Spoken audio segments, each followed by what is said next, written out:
Cunningham today to deliver his talk regarding causal interference, midterms. Then let me talk a little bit regarding the keynote speakers for our workshop today. Scott Cunningham, he is a professor of economics at Baylor University. He studied a number of topics, including mental health, sex work, abortions, and drug policies. And Scott very famous with his book, Causal Interference and Midterms. And today, Scott come into our conference with a short module related to causal interference. And also we have 1 hour for his talk and 30 up to 40 minutes for Q&A, depending on how we interact with Scott. And I don't let you wait more. Now, the stage is yours, Scott, so you can say hello to everyone and start sharing your screen. So thanks. Thank you for having me. My cat, Betty, is gonna be constantly trying to get on the screen. I can't get her to go away. So thank you for having me. And I'm going to go ahead and share my screen and tell you a little bit about what I'm doing here in this talk.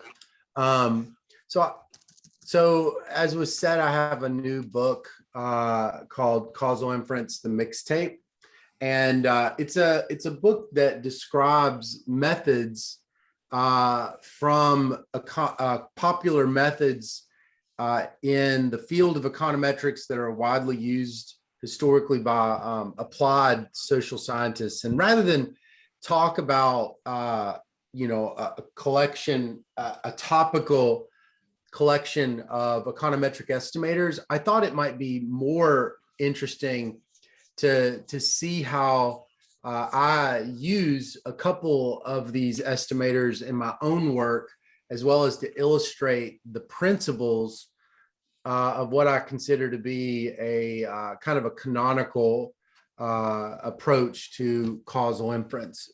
So I'm going to mainly talk about the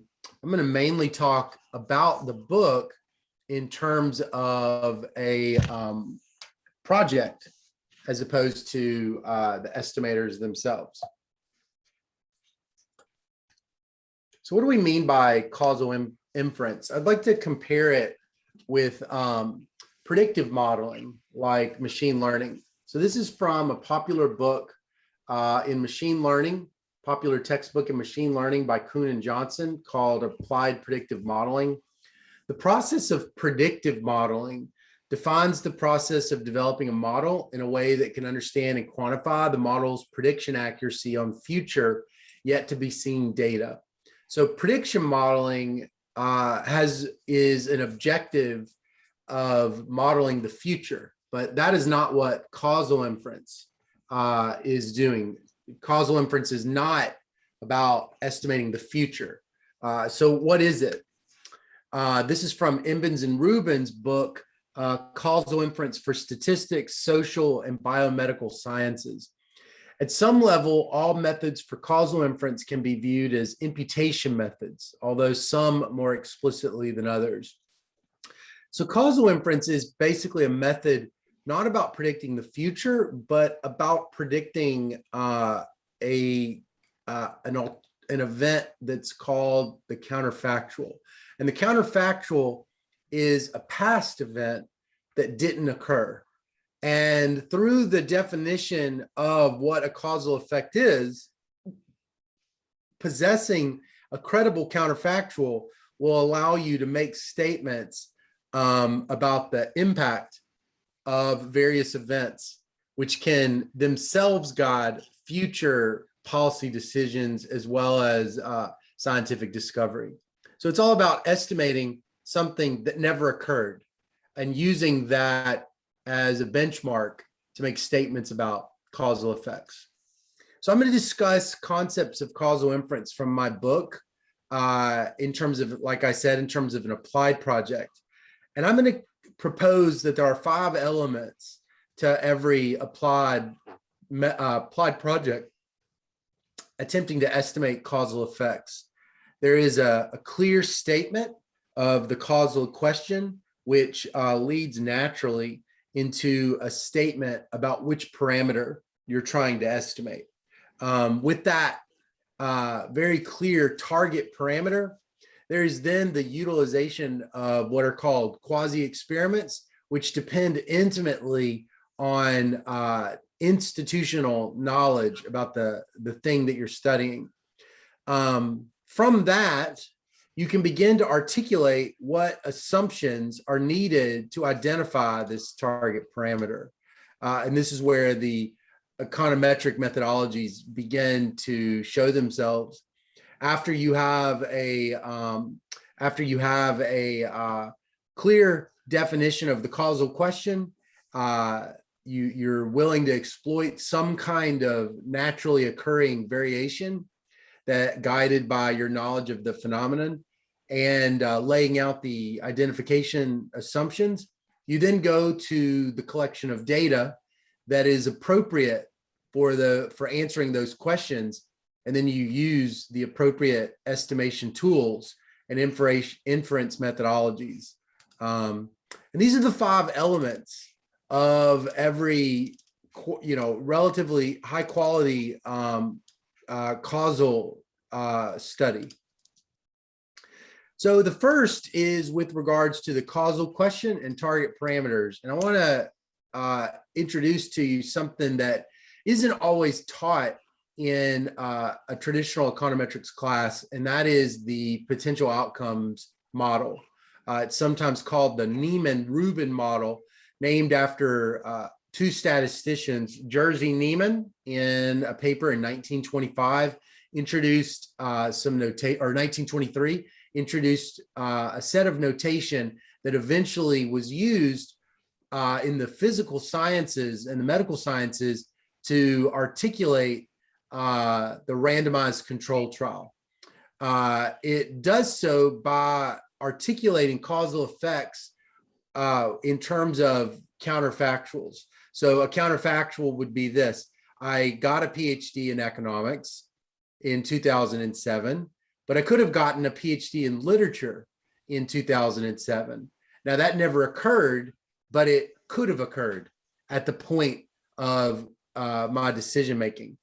Another statistician named Don Rubin, who was the former chair of the statistics department at Harvard University, introduced the notation, the potential outcomes notation, into the broader social sciences in the mid-70s with his work on the propensity score.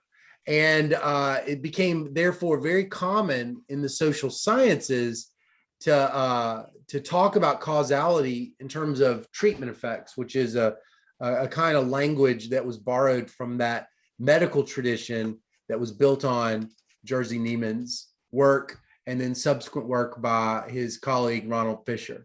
So, whoops. So let's look at this. Niemann-Rubin model a little bit more closely. So, taking the examples from COVID-19, imagine that we have ventilators, and we want to know the effect of ventilators on people's health and survival rate with COVID. And we're going to designate ventilators with a dummy, an indicator variable D, which can take on a value of 0, 1, depending on whether an individual has been assigned to a ventilator. And we're going to call the ventilator the treatment. Okay. Now, a person can be on the ventilator or they can be off the ventilator, but they can't be on and off the ventilator at the same time. And so that treatment assignment is what's used to think about what's called potential outcomes, which are different from what actually occurred in history. So potential outcomes are hypothetical states of the world. Potential outcome Y1, for instance, is a world, it's a health outcome, mortality, for instance, in a world in which a patient A, is on a ventilator right now. And Y0 measures a health outcome for the same patient at the exact same point in time if that patient A, had not been on the ventilator at the exact same point in time. Now, we can't estimate we can't observe people on a ventilator and not on the ventilator at the same point in time. Okay, that's not the point of this exercise. The point of this exercise is to define what we mean by causality. Okay, so we're going to define causality in terms of a difference between these two states of the world. So the difference between a person's health on the ventilator and a person's health off the ventilator is going to be called the individual treatment effect, delta I. And delta here can vary across the population. So people with COVID, for instance, are going to have positive deltas, but those of us on the call will have 0 deltas or maybe even negative deltas because maybe there's some harm to being on a ventilator when you don't need to be.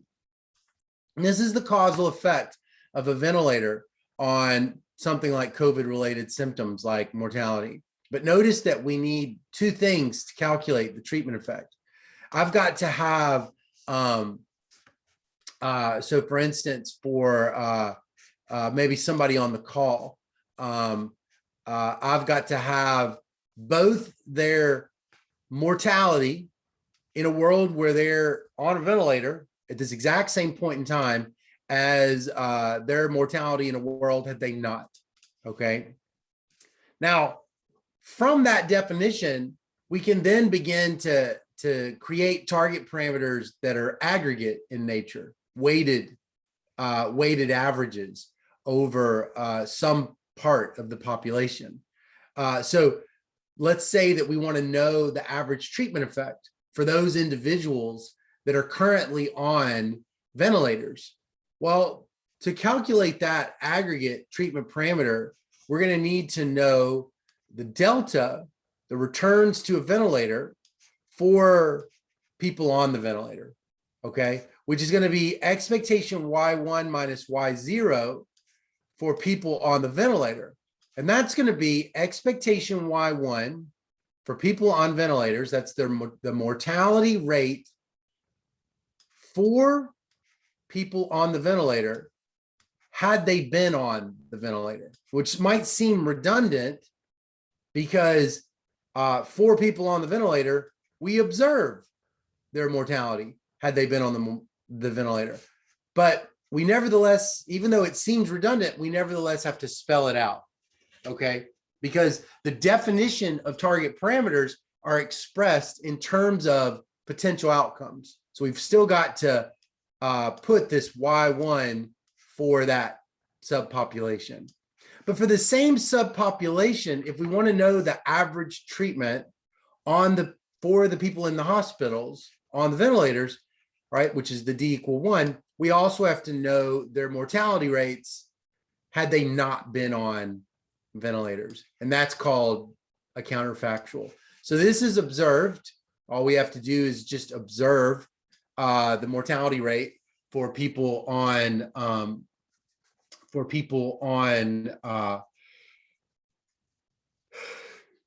ventilators. And we have to compare that to their counterfactual. Okay, so this isn't the average causal effect for everyone. It's the average causal effect for those assigned to the treatment.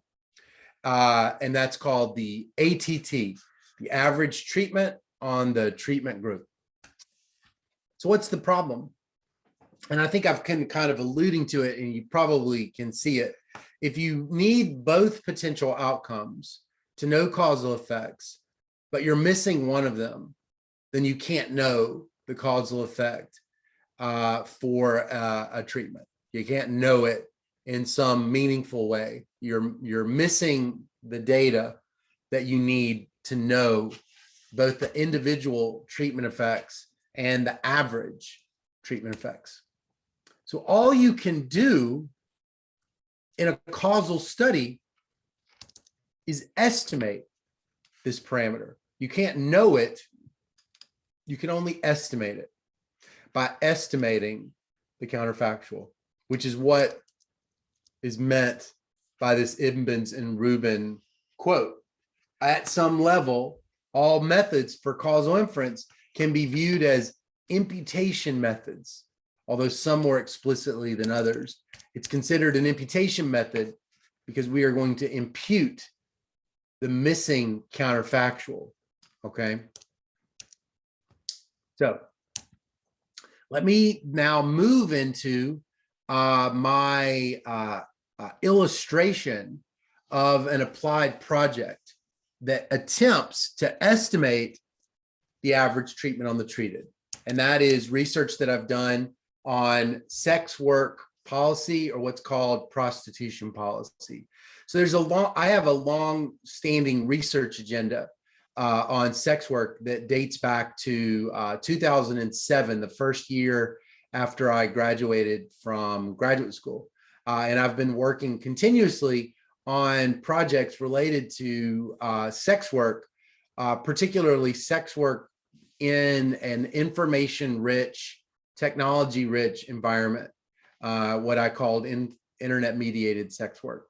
So there's a lot of evidence that sex workers face really high, dangerous environments related to sexual violence. They experience sexual violence at a rate that is considerably higher than the general population. It's not known whether that is caused by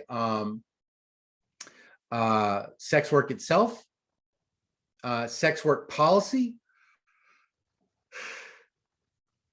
or violence that occurred prior to their entry into sex work and any kind of associated background risk that they kind of carry with them. It's also true that numerous studies, in fact, large literatures in anthropology and sociology and epidemiology have found that sex workers are drivers of sexually transmitted infections in certain parts of the world, even the spread of HIV in developing countries. But again, it's not clear it's causal. It's not clear it's caused by sex work, or if it's caused by sex work policy, or if it's just simply due to some personal background risk associated with selection itself, okay? So maybe it's causal and maybe it's correlational. And we're gonna have to, if it's causal, then we're basically estimating some version of the average treated on the treated.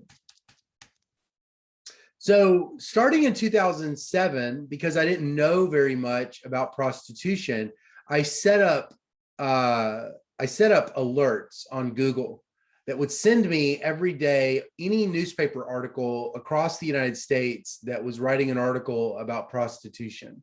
Usually this was reports of arrests, but one day I got an article from Rhode Island, a Rhode Island newspaper, Rhode Island being one of the states in the 50 states of the United States, a newspaper article explaining how Rhode Island had accidentally legalized sex work and was attempting to recriminalize it. Now, I had been studying prostitution at that point for 2 years or a year and a half, and I had never heard that Rhode Island had legalized prostitution. That was never something that I had come across, even though at that point I had studied state laws pretty closely, nor had I heard, let alone that they had accidentally legalized sex work. I'd never heard of something like that happening. So it suggested that there was some kind of natural experiment. And if there's a natural experiment, there's a natural way to articulate that causal question, and it suggests a particular estimate that I might be able to focus on. And so I began to think about the natural experiment in Rhode Island with the causal question and the target parameter sort of all at once. And I thought of that historical set of questions. What is the causal effect of legalization on violence? And what is the effect of legalization on sexually transmitted infections? These were two historically unanswered policy questions, scientific questions that were considered to be so common sense to people that they didn't even merit a study. And so the estimand that I'm going to estimate is the ATT, and the ATT is going to require, for the state of Rhode Island, estimating the average causal effect of policy changes on violence and STIs. And that's going to require estimating either explicitly or implicitly what health outcomes would have been had Rhode Island not legalized sex work.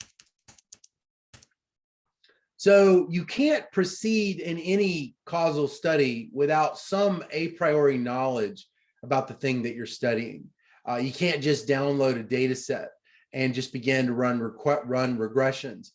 It does require some prior knowledge, not about econometrics, but about economic theory and the phenomenon that you're studying. And that's both general domain specific knowledge, which might be theory, economic theory itself, theory about trade, theory about development, theory about monetary policy, but maybe even more importantly, the natural experiment itself, maybe some sort of specific expansion of monetary policy during a recession, or some sort of very specific intervention taken in a developing country, as opposed to just the theory of development, the very specific events. So what I did was extensive interviews over several years with about a dozen different people, both decision makers as well as observers to this phenomenon. I also did archival research into the laws and the history of scholarship, legal scholarship, and just simply read a lot of history. And I want to describe what I learned.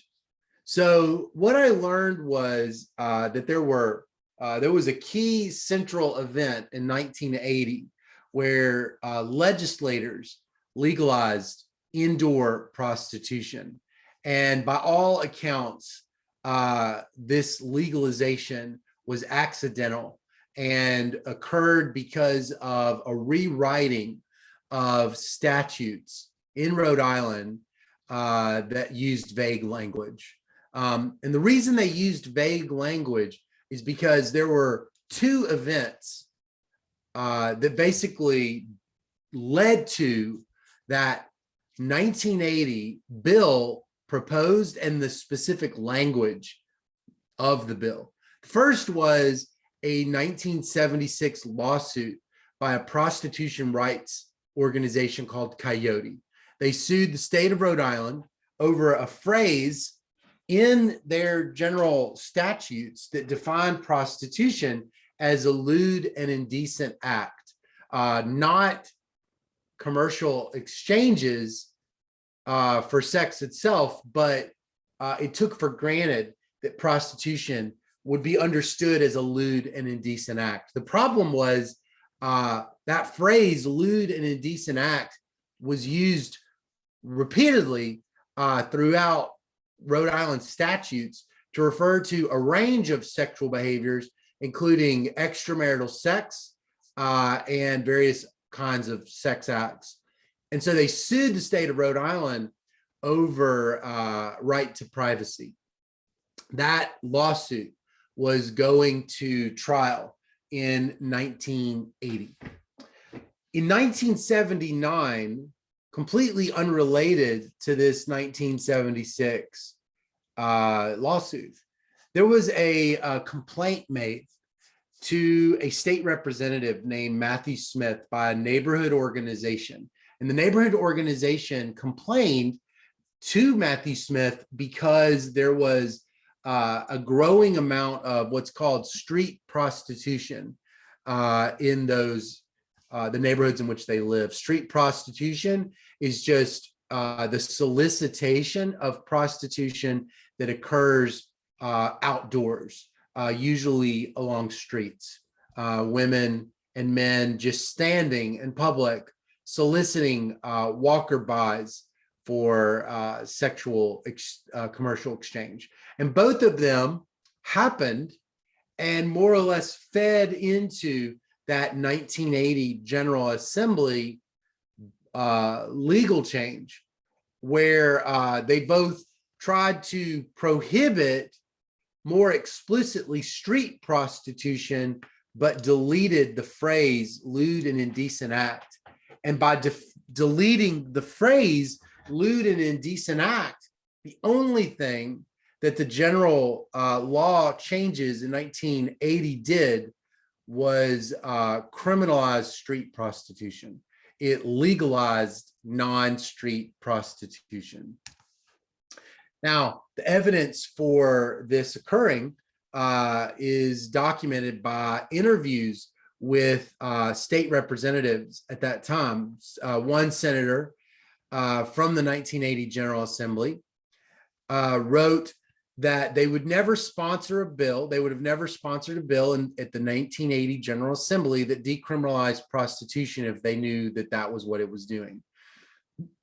John McBurney III, another senator from the 1980 General Assembly, said that they probably voted on 500 bills a year, and that specific bill, they just didn't know what they were voting for. They thought they were voting on a bill that strengthened laws against street prostitution because that's what Matthew Smith explained the bill to be.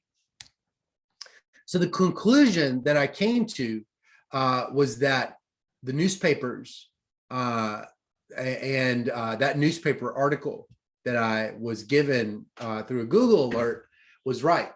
There doesn't appear to be any evidence that anyone knew that the 1980 law change legalized indoor sex work. I also did a study of the newspapers that were published from 1980 until 2 years after the law change.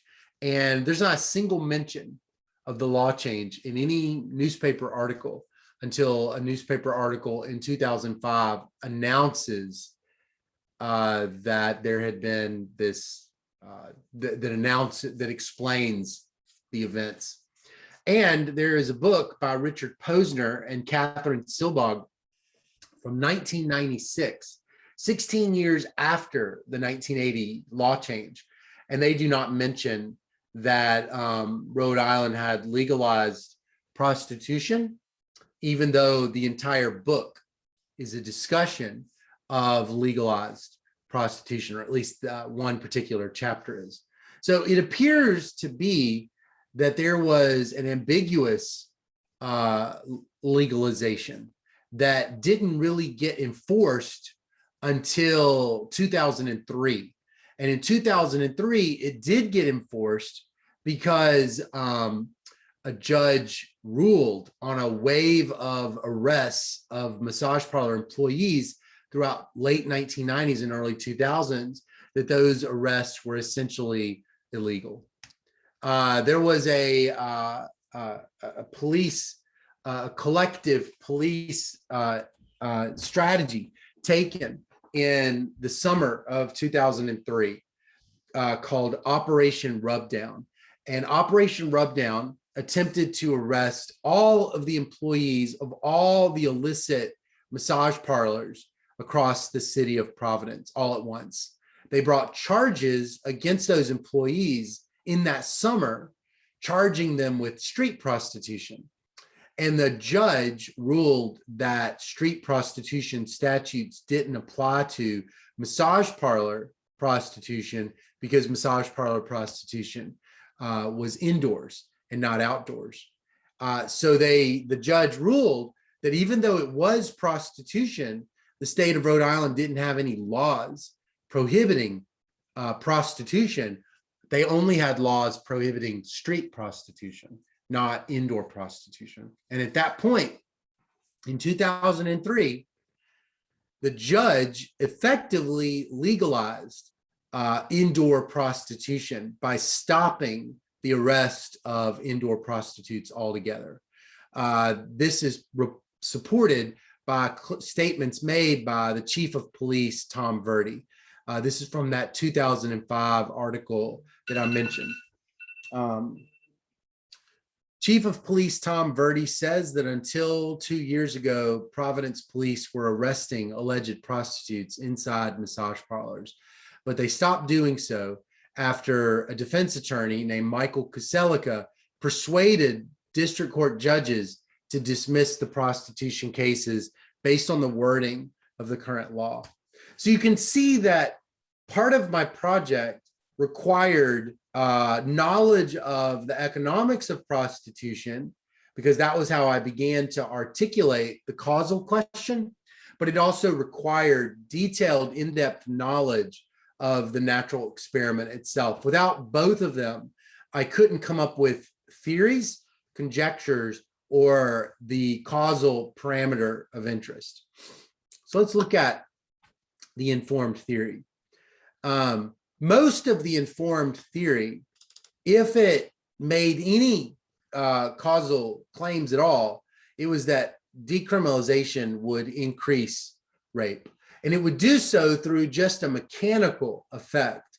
If you decriminalized or legalized prostitution, then the number of transactions in the indoor sex market should rise due to a reduction in the cost of that particular market. And that should increase prostitution-related violence simply through a mechanical channel. If it's just simply the case that rape is a function of the size of the market, if you increase the size of the market, you should increase rape. And that's not really an economic theory. That's just almost like a mathematical, deterministic theory.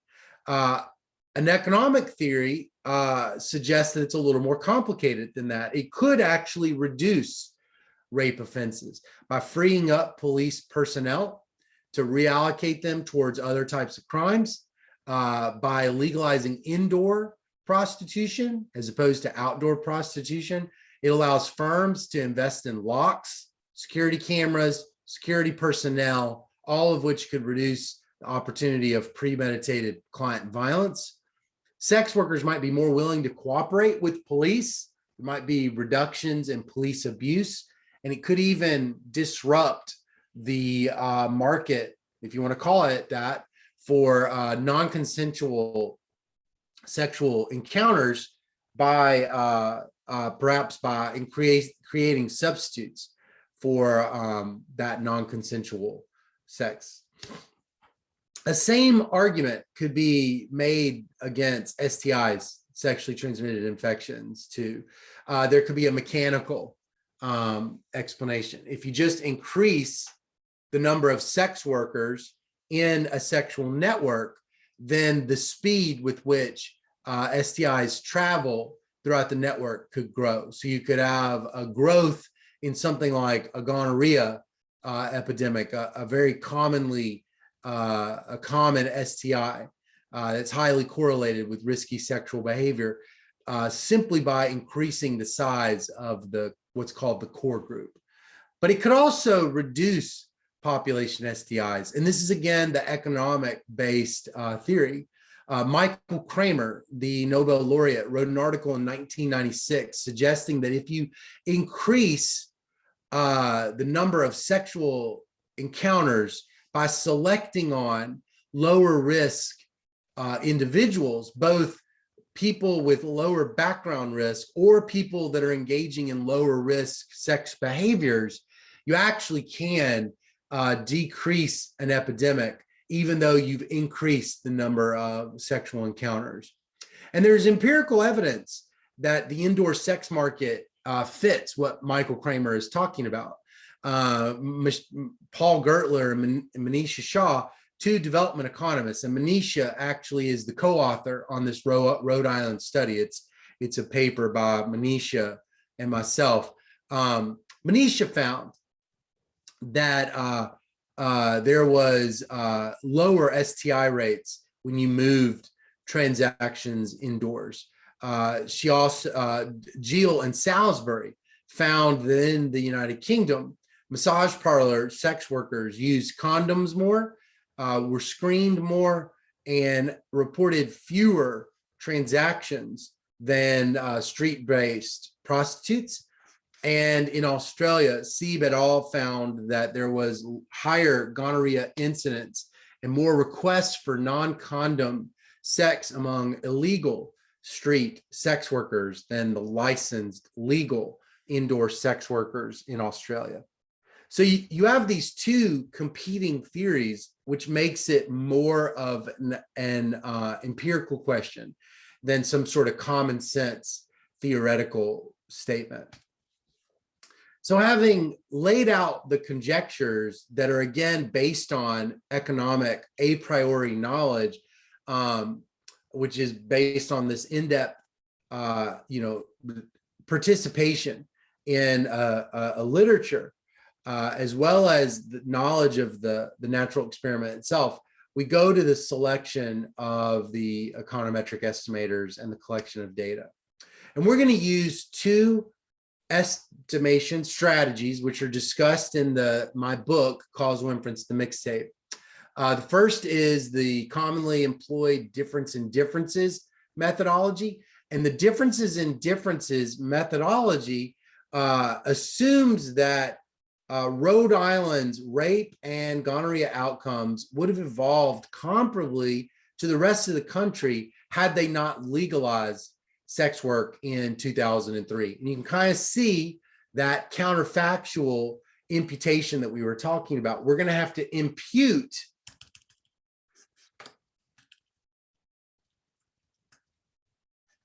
Rhode Island's unobserved counterfactual. We're going to have this one, but we're going to have to, create somehow this counterfactual. And using differences in differences, we're going to use the rest of the country to create a weighted average of that counterfactual, which is only valid under what's called parallel trends. And you can't directly test parallel trends because it's also based on counterfactuals. But what's commonly done is an evaluation of pre-trends, whether Rhode Island and the rest of the country was similar prior to the legalization. And the argument is if they were, then maybe they would have been comparable after. The next is the synthetic control model. And the synthetic control model optimally selects, using an algorithm, a set of states that look like Rhode Island. It does not depend on parallel trends for its identification, but rather a factor model, which allows for dynamic counterfactuals. Both methods are going to estimate, though, the average treatment on the treated. They're just going to rely on different identifying assumptions, and our results ultimately were robust to both of them. The data that we're going to use has got to be on crime, sexual violence, as well as gonorrhea. So we're going to get sexual violence from the Federal Bureau of Investigation, a national federal law enforcement agency that through its cooperation with local state and city police departments collects a harmonized data set of rapes going back to 1960. We're also going to have similar data on prostitution arrests that go back to 1980.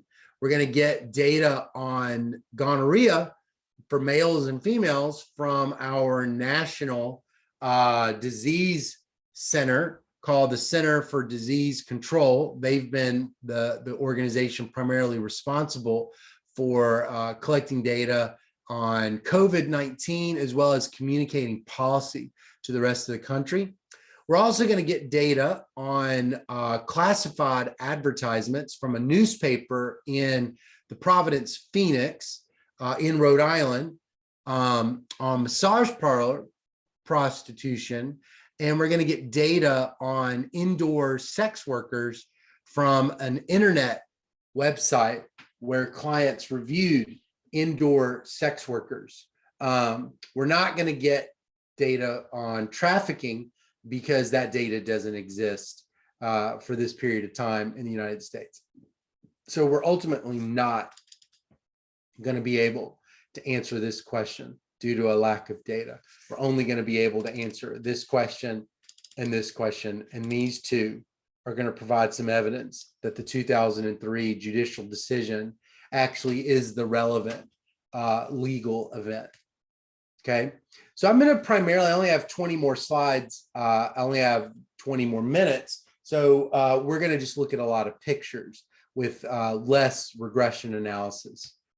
So this is data from the Providence Phoenix, that newspaper that recorded advertisements of massage parlor ads in its newspaper. And since the law primarily refers to massage parlor legalization, we're going to look at, two data sources for massage parlor prostitution. The first is advertisements by the firm, and this is the black line is the number of advertisers in this newspaper, and the red line is the amount of the size of the ads. So one is going to be the extensive margin, and the other is going to be the intensive margin. And you're going to see here that both the number of firms advertising quadruples after 2003. It rises. There's 5 on the first day of the data collection. This is a weekly newspaper. So in 2000, what we did was we hired a student at Brown University to go to the historical archives and basically record data for 10 years, approximately, or basically 10 years, 52 weeks for 10 years. So 520 newspapers that was collected by hand. And you can see here, there were 5 there. So we create an index. And by the end of the sample, there are 5 times 4, there's 20 firms that are operating in the city that we believe is causal, because we also collected data on restaurants and they don't grow. The size also increases by 3-fold by the end of the sample, but almost 4-fold within a year. Okay.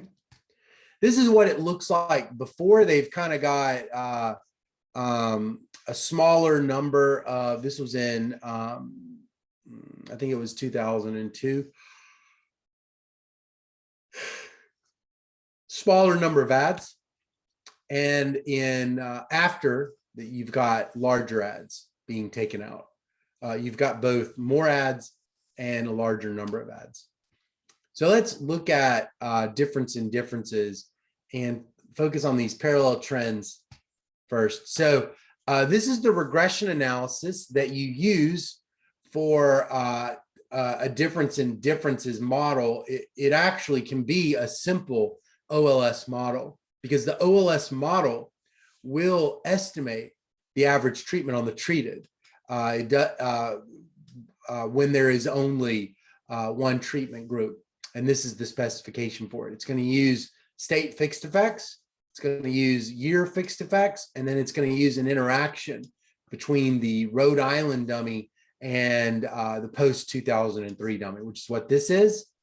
And then delta actually is an unbiased estimate of the average treatment on the treated. We're going to put in some controls. We're going to estimate it both with and without controls.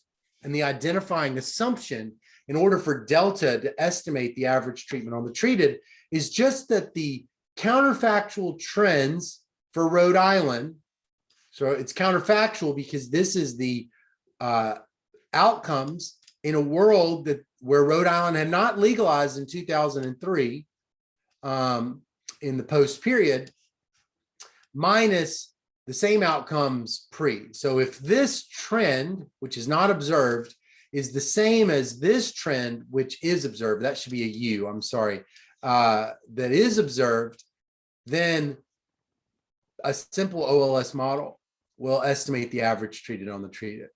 Now, with only one treatment group, the inference methods using clustered standard errors suffers from severe over rejection problems, as much as 80% over rejection. So what we do instead, based on a paper suggested by Buchmuller, DiNardo, and Valletta in the AEJ policy, well, when you have one treatment group, you can test a different null called the Fisher-Sharp null, which uses randomization inference, and from which randomization inference you can get exact p-values. So first, we look at the effect of the legalization in 2003 on the number and the type of sex workers indoors. And I'll just focus on two. I'm going to focus on these later, but let's just focus on these right here. So you see, first of all, that after the legalization, prices in Rhode Island fall 40%, which is statistically significant at the 9% level. It's got an exact p-value of 0.09. And the kinds of prostitution that is growing is massage parlor prostitution by predominantly Asian sex workers. We've got some so here we actually, this is not statistically significant once we use the randomization inference. So we've got a 23% increase in massage-oriented prostitution, which is has an exact p-value of 0.05, and an 18% increase in the probability that that prostitution would be by Asian prostitutes, which is 0.05. And that's relevant because it's suggestive that this legalization that occurred was amongst the predominantly Asian massage parlors, which is what had been stated, and that was the defendants in that 2003 lawsuit. I'll come back to these two again momentarily. So you can see right here that prostitution arrests fall exactly when was sort of suggested by the chief of police. They are similar pre-trends between Rhode Island and the rest of the country, and then so that's suggestive of parallel trends. It's not, guaranteed, but it's suggestive, and then falls post-treatment by 15 to 20 arrests per 100,000 people, as do rape offenses, which is supportive of our second conjecture, and as does gonorrhea, female gonorrhea. We also look at this estimating not event studies, but just static average treatment on the treated estimates. And you can see right here, prostitution arrests fall. It's got a p-value, exact p-value of 0.08. It's not statistically significant once we put in controls, but all of the main outcomes are statistically significant and don't even really change in magnitude, okay? We've got large reductions in rapes. And actually, we do check other offenses and they do not fall. So then we go to this synthetic control model as another exploration of these estimates. Now, synthetic control was proposed by Alberto Abadia in 2003 in the American Economic Review, and again in 2010 in the Journal of American Statistical Association with Alexis Diamond and Yen Heinmuller. And it's proposed for when you have one treatment group. It just doesn't require parallel trends. So it's going to be similar to what we did in equation 1 with our OLS model, except now we don't need parallel trends. And what it's going to do is, rather than getting a weighted average over every state in the United States, it's going to use an optimally weighted set of states based on a data-driven algorithmic approach that minimizes the difference between the treatment group covariates and the weighted average of state characteristics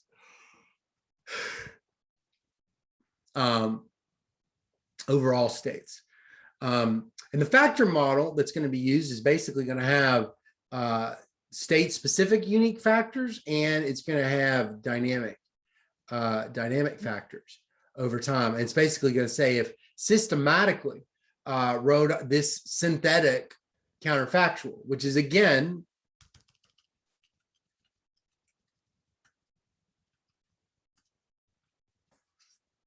it's going to be an estimate of that dynamic counterfactual.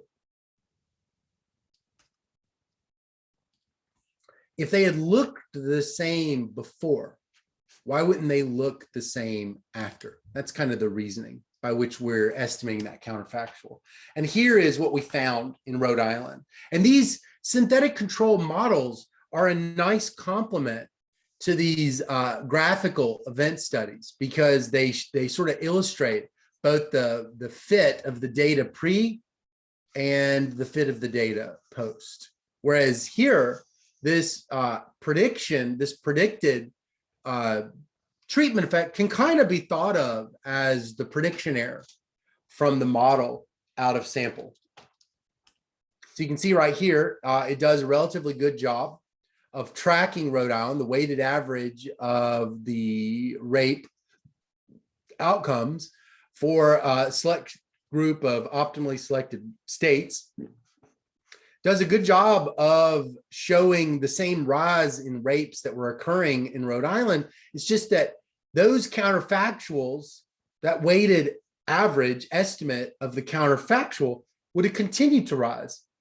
Now, the difference between the two is the average treatment on the treated, but it can only be calculated by explicitly imputing, as Imbens and Rubin said, the missing counterfactual. And then the difference is the estimated average treatment on the treated. We do it for Rhode Island, and we do Rhode Island rapes, and we do it for gonorrhea. And this one is in many ways even more convincing because it follows a unique dynamic time path that falls, reaches a min, and then rises slightly again. But for that weighted average of other states, it wouldn't have fallen by quite so much in 2003. It would have continued to be relatively steady. So again, the difference between the two is the estimated average treatment on the treated of indoor prostitution legalization. After you estimate these results, you've got to provide, as best you can, an explanation of why those results are there by suggesting mechanisms, and then, if you can, providing evidence for those hypothesized mechanisms. So we explore as many mechanisms as we could think of, and we could think of 5, which we suggested earlier. Maybe police reallocated resources away from arresting prostitutes to investigating rape. We talked to the defense attorney who was knowledgeable about police departments in Rhode Island. He said that that kind of thing really doesn't happen. People typically sort into departments within the police department itself for careers, not just, they don't really get moved around. That would be like being in the economics department, and as funding for the economics department fell, maybe sorting into literature. And as we all know on the call, that really doesn't happen in universities. Same thing here. That kind of thing really doesn't happen in police departments in the United States. Maybe the definition of rape changed. After all, this is just reported female rape.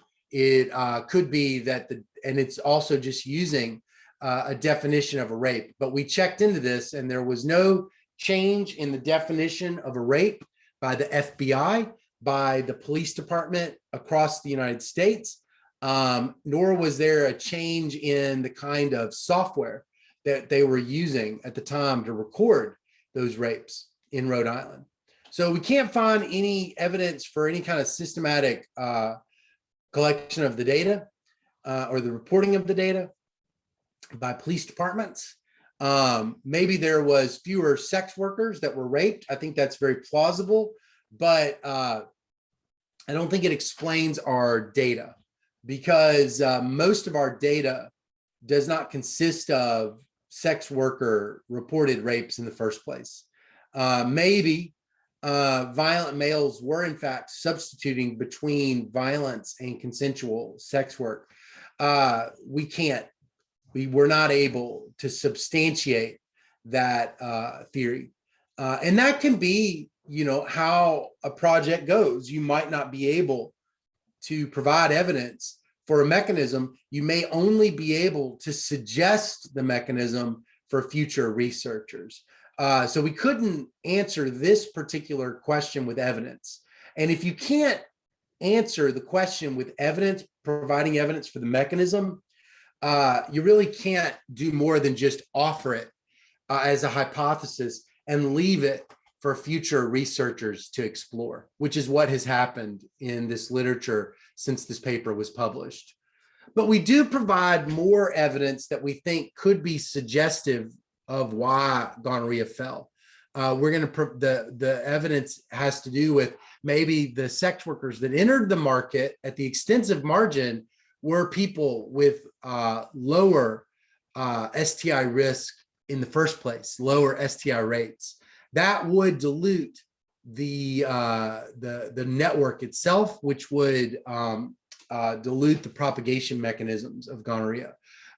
We might also see safer sex amongst those new sex workers. And it could be that there are spillovers to men, and then through these feedback effects, just reinforce safer sex in general. We were able to explore this because of the way that clients left records and reviews in our data. So focusing on here and here, we find no changes in we find reductions, in penetrative sex, that is with exact p-values of 0.09 and 0.05. And these really are the transmitters of STIs, not other forms of sexual acts that are not penetrative. And we also find, like we said, a selection on a low risk group of women. The Asian sex workers, or the Asian females in the state of Rhode Island, had very low prior gonorrhea rates, which, if it's bringing them in,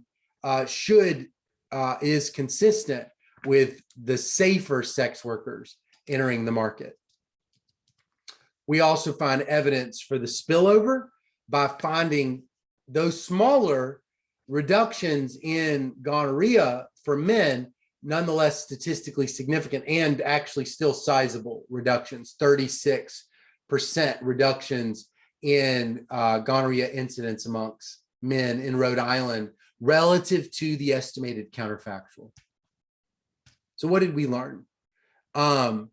First, just to restate this, causal inference is a kind of prediction problem, but it's a prediction problem related to counterfactuals, not future data, but counterfactuals. Counterfactuals must be estimated. That is a kind of knowledge, but it's more humble than direct counting of data. It's more probabilistic in nature. Therefore, it doesn't really depend on statistics like the R-squared or root mean squared error. It has more to do with identifying assumptions being credible or not credible.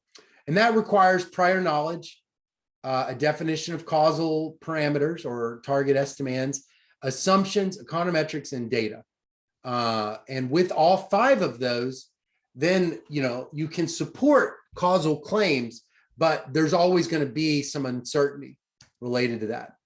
Dan McFadden, the Nobel laureate, talks about the importance of natural experiments for making these kinds of causal probabilistic claims. He says a good way to do econometrics is to look for good natural experiments and use statistical methods that can, quote, tidy up the confounding factors that nature hasn't controlled for.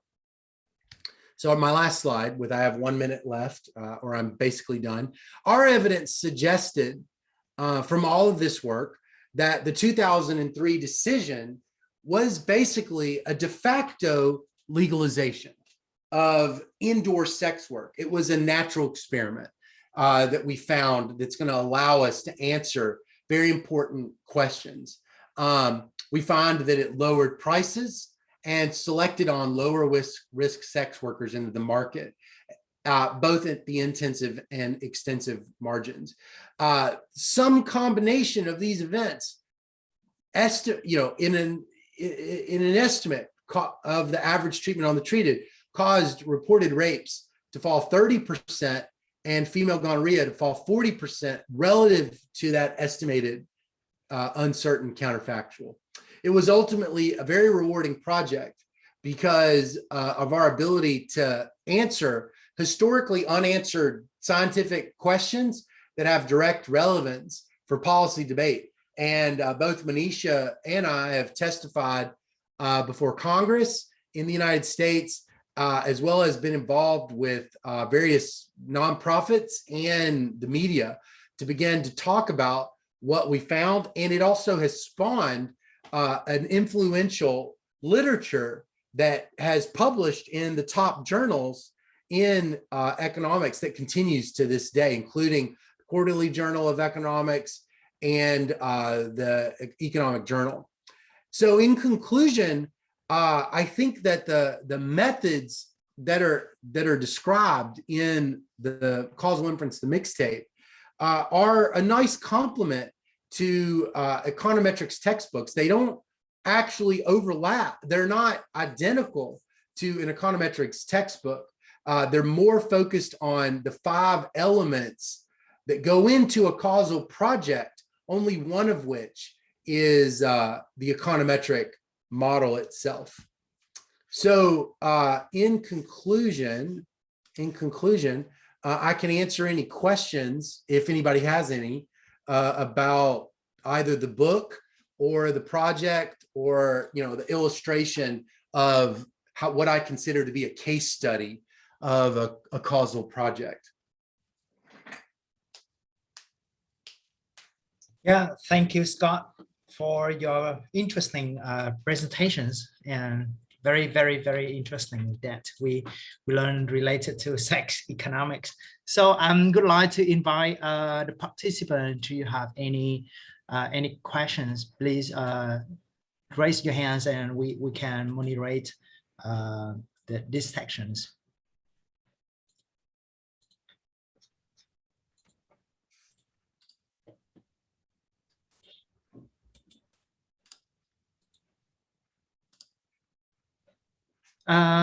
So during we wait for the participant to have the questions, I just have like my own questions related to causal interference. So I mean, I just wondering related to my curiosity related to causal for example, if we have the treatment, how about we deal with the treatment if the treated groups, they have the varied time. I mean, not the same time. For example, like 2003, Roland Land applied to the law, but another states, for example, apply in 2004, 2005, for example. Then how we can design for the dynamic changes of the treated groups. Right. That's a great question. So I'll show you real quick my slides. So this particular specification of the ordinary least model right here, notice that it is just an interaction of one state with a post dummy. And when there is only one treatment, there's only one parallel trends assumption. that goes with it. But what happens with what you're describing, which is multiple treatment groups that are treated at different points in time, this particular model will no longer estimate the average treated on the treated. So I have a at YouTube, which I can post in the slides or in the chat. I have here, let's see. I have here a discussion of two Grammarly can't teach you to just lectures that describe what you're to do in those situations. And that's been the subject of a very large discussion by econometricians over the last 3 years. I did a large workshop on those methods, I guess, a month ago. And those videos that I just posted are from that set of lectures. So everything's the same in terms of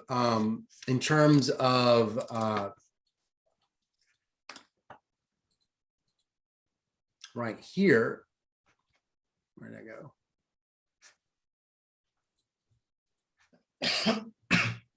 This, it's all the same.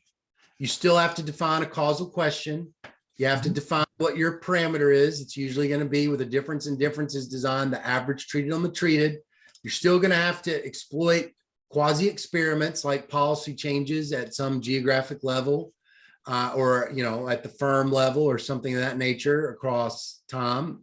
You're going to have to depend on institutional knowledge to think real carefully about whether or not what exactly happened, and that's going to help you think about the assumptions that are needed in order for you to identify. But what's going to be different is the appropriate econometric methodology and the appropriate inference methodology. So there is a large literature, but you wouldn't use synthetic control, and you wouldn't use that simple OLS model. That simple OLS model will be biased because of a number of additional assumptions and problems that are associated with OLS. But there is a literature that has emerged on it that is unbiased. So that would be the only thing you would do differently, is just the selection of the econometric estimator, but everything else would be the same. Yeah, thanks a lot. So please, Khánh Hoàng, I saw you raise hand. Hello, thank you very much for your presentations. I really like the research design and also the findings of the project. There's only a question about is there any difference between the rape offense of the rich and the poor after the decriminalizations? Right. This is where so thinking again about this particular deck right here, this slide, that changes the causal question. And to do that, I'm going to have the appropriate data sources for it. And it may be everything else is the same, except that the causal question changes and the data source changes. And unfortunately, that data is not available. So I'm not able to, in using a state panel in the United States, it's not available. So that's part of the challenge of these natural experiments, is finding the data. And so oftentimes the causal question that you're limited to is just, that you ask is limited to what data you can have. It's the same thing with trafficking. I also couldn't answer any trafficking questions, not because it's not important, but because rape offenses in the United States are not recorded for trafficking, and detailed individual data for the characteristics of the rape victims. I also can't even get at demographics. I can't get at the race of the victim. I can only get counts. So it's very limited. But what that does is that just opens up the literature, you know, to explore more of this later when data is available. Yeah. So long Thank as there's you. more natural experience to exploit. Yeah. Cherry June. Yeah, Cherry. Yeah, Yes, please. thank you, Sir Scott, for that wonderful presentation. I learned something there. But I would like to ask a personal question regarding some of the fundamental problems that you have encountered along the way regarding this causal inference. Yeah. So what are some of those and how challenging were they to you? So let's say in quantitative, how long did it take you to really solve them? Thank you, sir. Yeah, so that's a great question. So we started this project in 2009 and published it in 2018. We submitted the paper to the Quarterly Journal of Economics in 2014. So it was rejected 3 times at the Quarterly Journal of Economics, the American Economic Review. We got no favorable reviews there.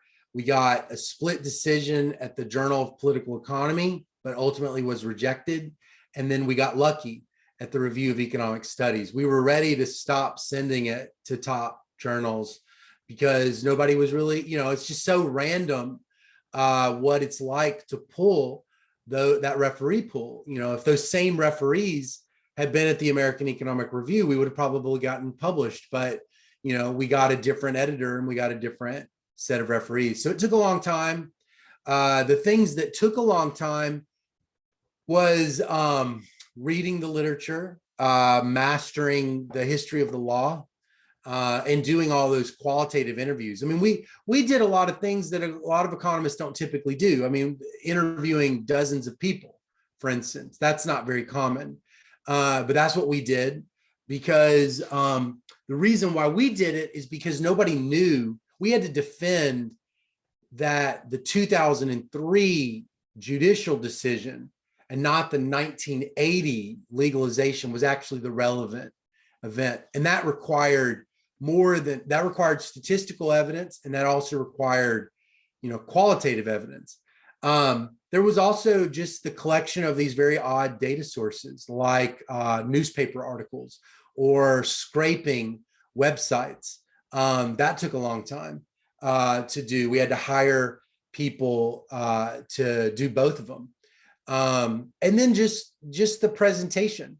We presented the papers. Manisha and I presented the papers probably a dozen times.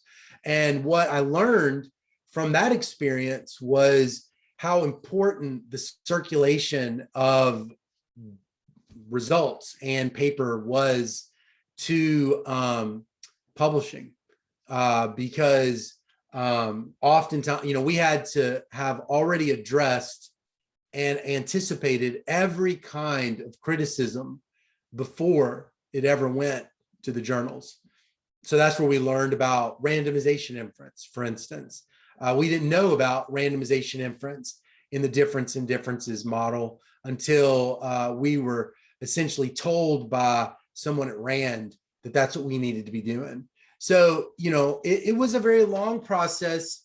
I felt like we had results maybe as early as like 2012, but and that was a lot of so there's a lot of, like I said, a lot of data collection, a lot of qualitative interviews, learning the synthetic control model really well. That took a long time, but a lot of it was presenting. Me and Manisha presented probably a dozen times to different groups of people just to kind of gauge reactions to it. And then there was just a lot of rejections. That was just a big part of the project. And we got the revise and resubmit from Review of Economic Studies in 2017. So that was 2.5 to 3 years after, 3.5 actually. Yeah, 2015. No, 2.5 years after initial submission.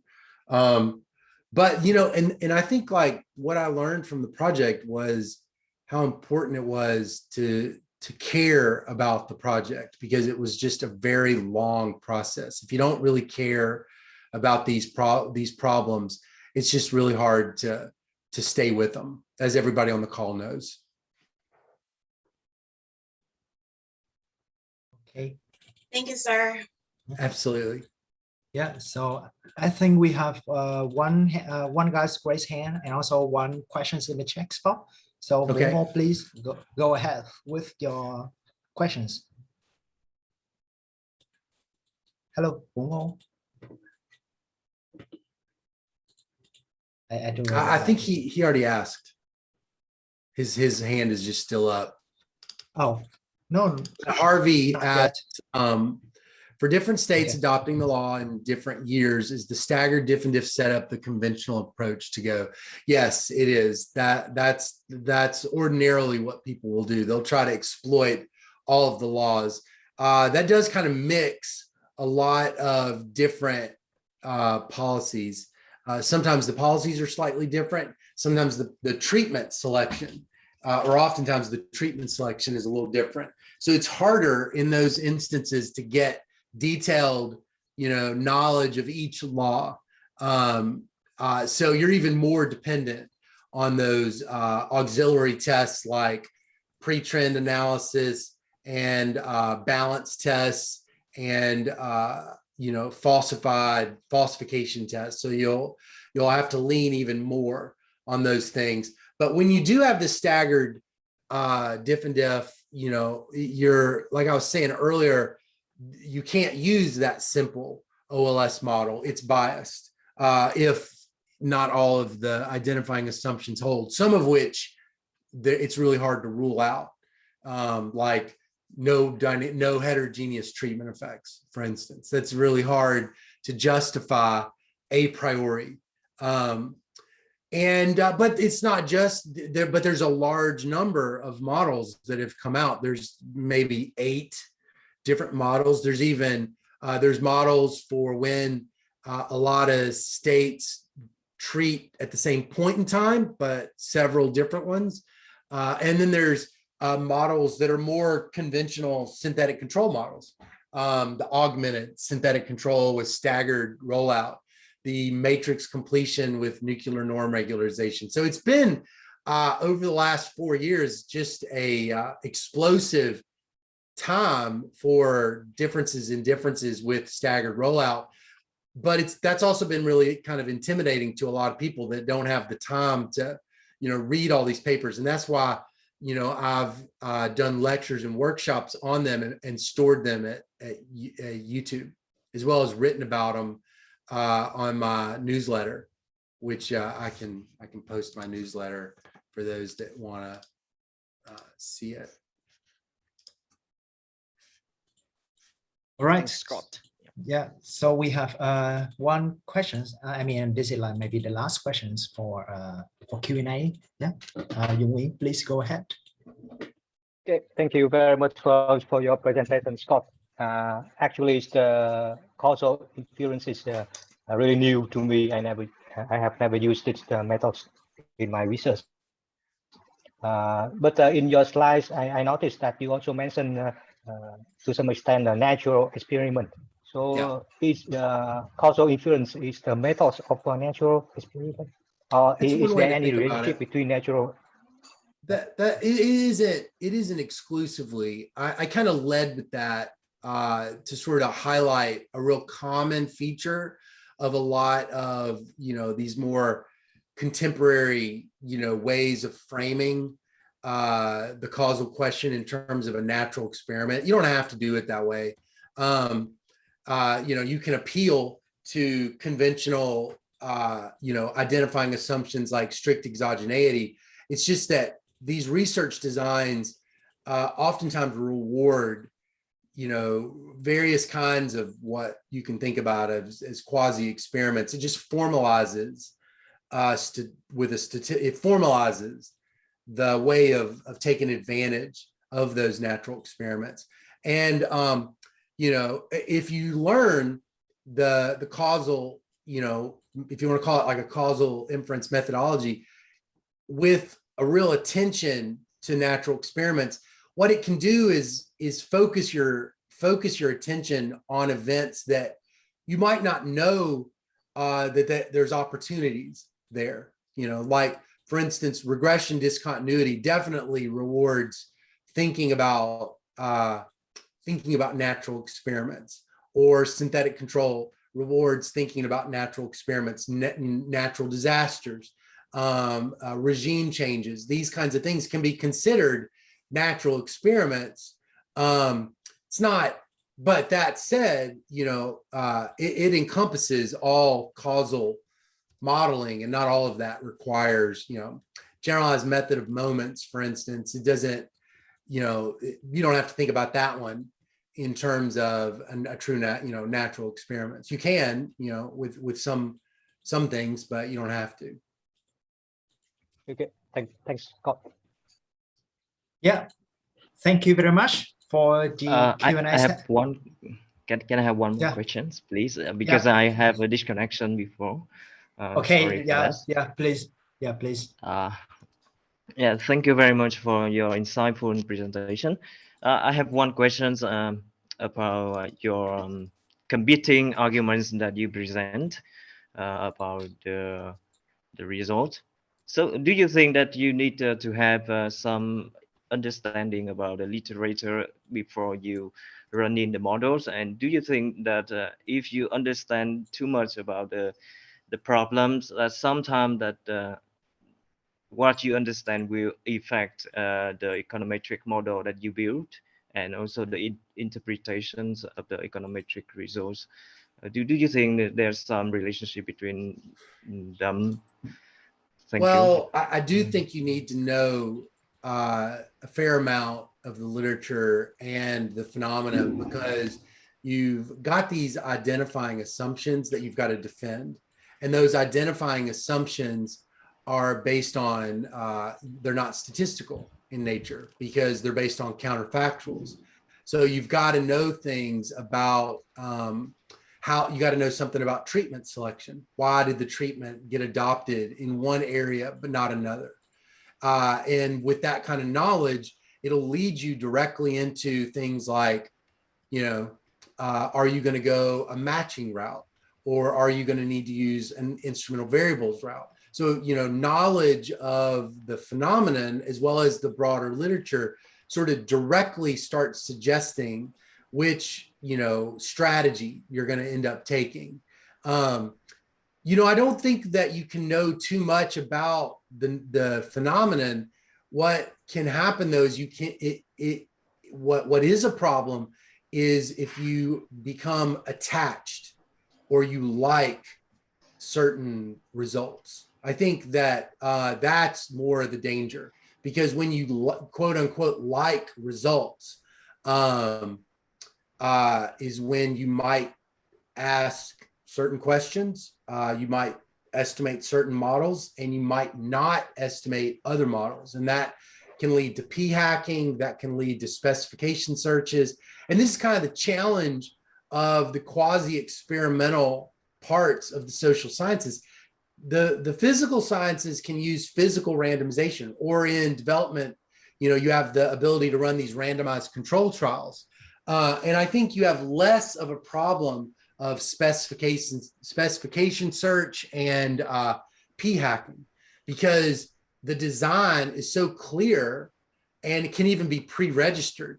But in the quasi-experimental tradition, that's not commonly done. I have a paper that's forthcoming in the Journal of Development Economics where we did pre-register the quasi-experimental design.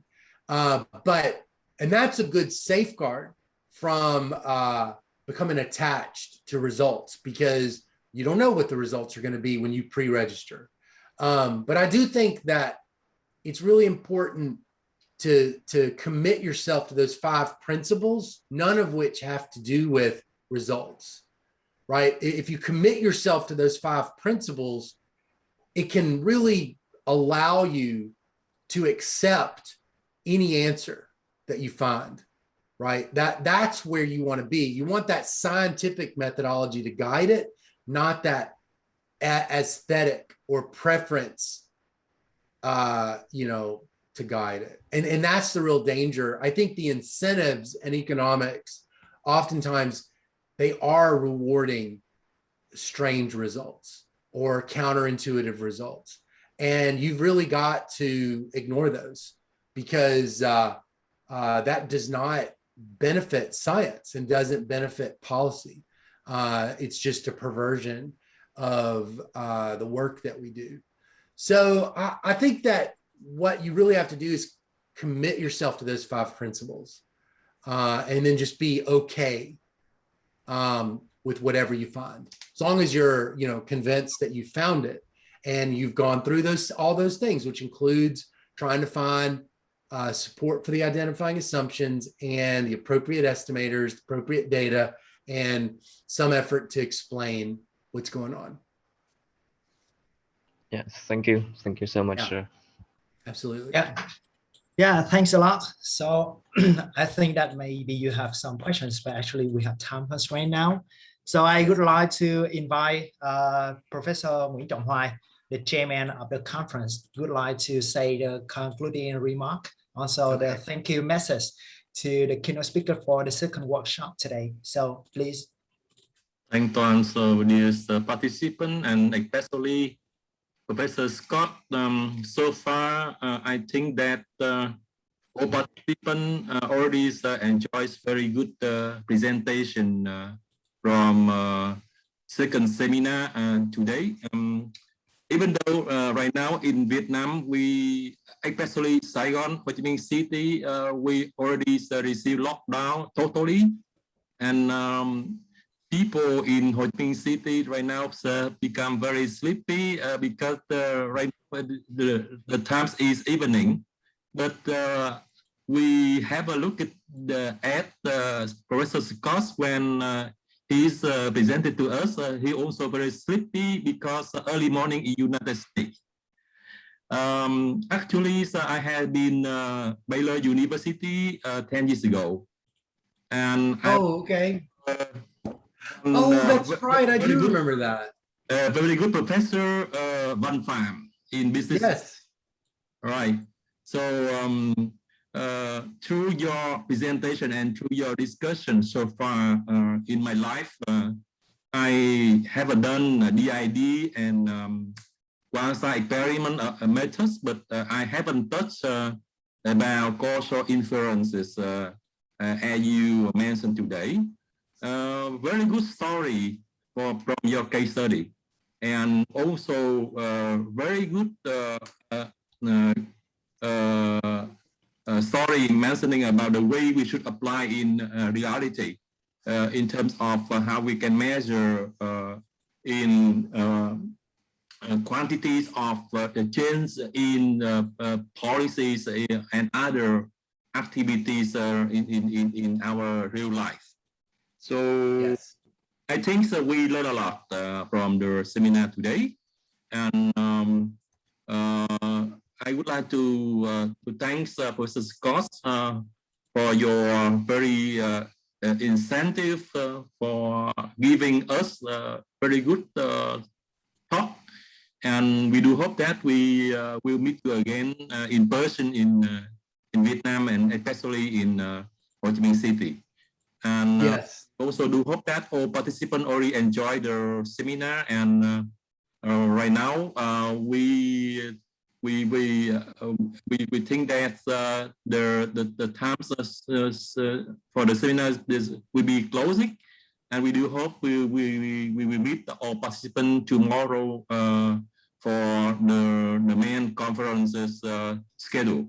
And again, I would like to thank our organizing team, ACBES, and also from Lincoln University in New Zealand.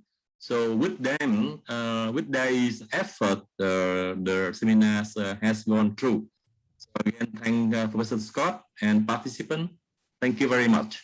Thank you. Thank you for having me. Thank you.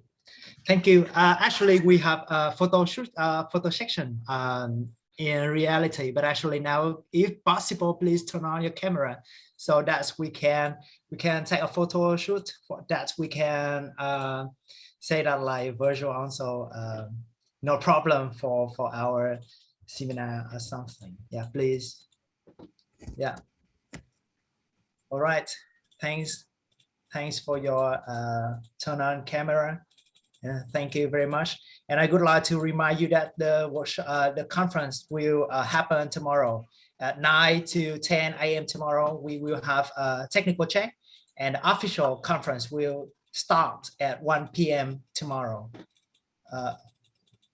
Thank you. Thank you so much. Yeah. Y'all have a good day. Yeah. Thank you. Have a good day. Have a good day, Scott. Thank Yeah. you.